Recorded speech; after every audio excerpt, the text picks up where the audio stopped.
getting photo bombed. But this big guy came in on a rescue yesterday.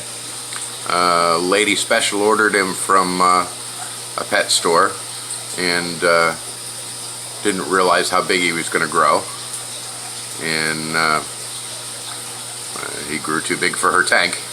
And she actually walked into the pet store to ask them how to easily euthanize this fish. And the kid at the pet store said, well, you don't. I'll take him and I'll get him somewhere where he's safe. And he did, and took him home to his own tank, which is just 55 gallon, and he just simply was too big for his tank. And he didn't plan on keeping him anyway. His intention was to get him somewhere else safe. And he called us, and of course we certainly weren't going to turn him away. And so he drove here all the way from